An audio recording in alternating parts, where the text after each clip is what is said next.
Lebetkin, the rabbi from another planet. Please like, share, and subscribe, and ring the little bell. Ring the little bell so you're notified when new videos drop. So this is a review of, well, I was going to say Doctor Who Season 13. It's not called Doctor Who Season 13. It is Doctor Who Season 13. But it's, they can't, we put the word Doctor Who on it because they don't own Doctor Who. What is Season 13? Season 13 is this. It's a book.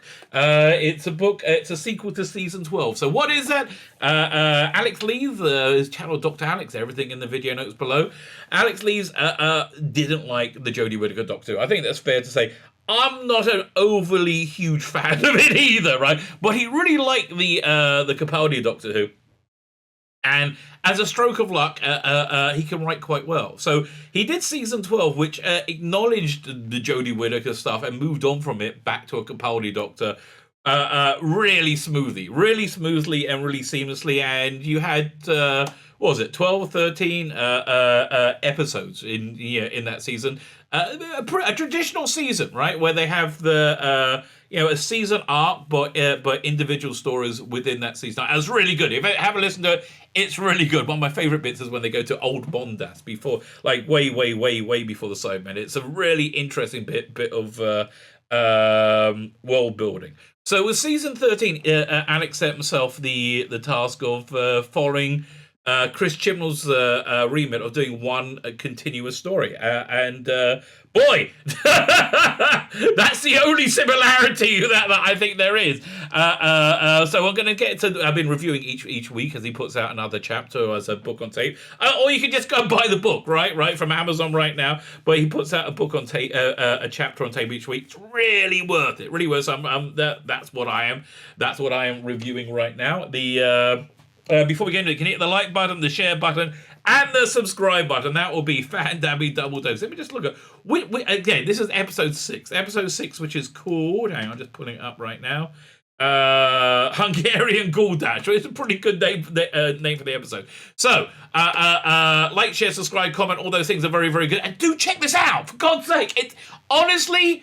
I haven't listened to the Big Finish War Doctor set that just came out. I've just listened to the 9th Doctor set, and it's mediocre. It's okay to mediocre. I'm about halfway through the first episode of the unit.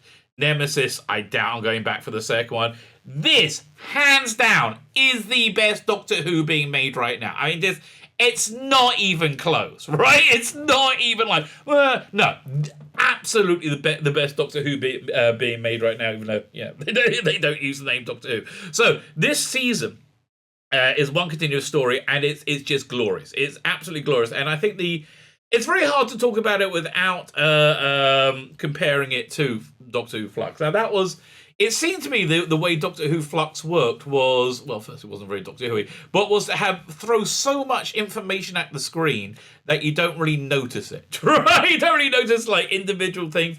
And the thing I think they didn't want you to notice is Chris Chibnall's real genuine weakness at writing characters, right? He writes, all his characters are kind of clogs, I would say cogs in a plot machine, and that plot machine isn't very good. It's very, very garbage tier 2021.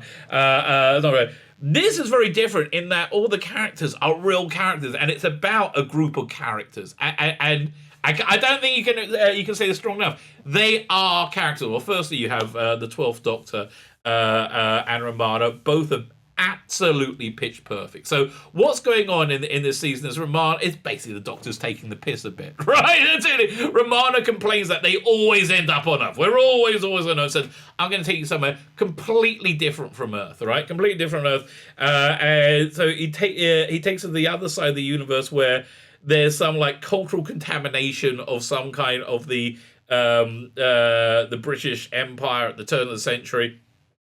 And everyone's decided to take on that kind of like Edwardian feel with spaceships and lasers and slightly alien-looking aliens, but kind of people-looking aliens at the same time. So, and it's been it's essentially it's like a really good Jeremy Brett Sherlock Holmes meet Agatha Christie meets Peter Capaldi Doctor Who. I think that sells it right there. But that's essentially what it is, and it's really good. But then you graft into it this really great gothic horror. There's lots and lots of really great gothic horror in this. is very Robert Holmesian. I would say there's double acts. But yeah, this is all about characters. It's all about molding really good characters, all of which you care about, right? You do care about. So at the end of the last episode, they were attacked by a cat monster, basically like one of those Egyptian gods with a cat head. You know, they were attacked by that. It causes much mayhem. So you open up with a bit of action.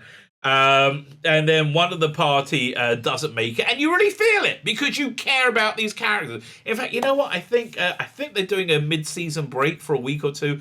Maybe next week I'm going to do a review of episodes 1 to 6, right? Because it's really, really worth it, right?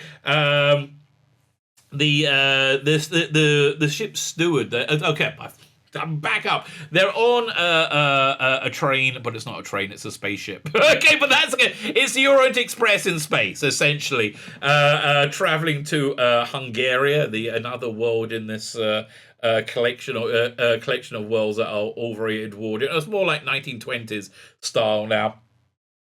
And they're in pursuit of the evil Dr. Bugatti. So there was some kind of dig expedition in Cairo, not Cairo as we know, but the planet Cairo, which I assume is going to be pretty darn Egyptian, right? I assume it's going to.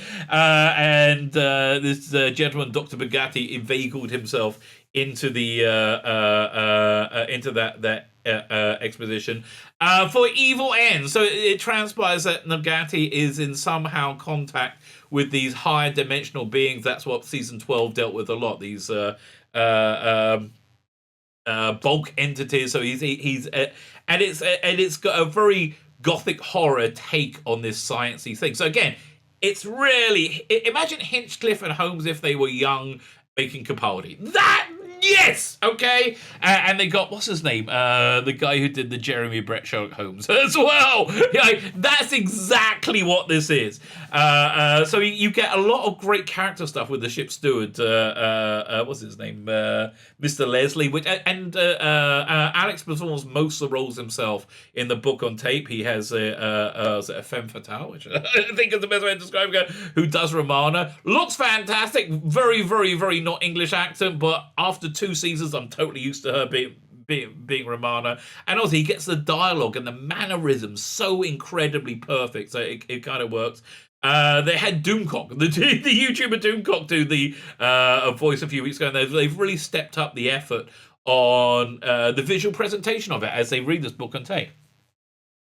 In this episode, we meet the ship's captain, Captain Povey, who is not happy, right? He is not happy with how things are going down. Yeah, murders going on his ship, and people chasing the guests and things like that.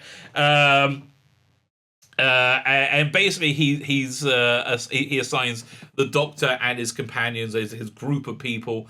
Again, it's so different. I did a review of Doctor Who Flux, right? And at the end of the episode 6, Jodie Whittaker wakes up in TARDIS, is surrounded by a bunch of people, none of which I really care. I like the dog, but none of which I really cared about, right?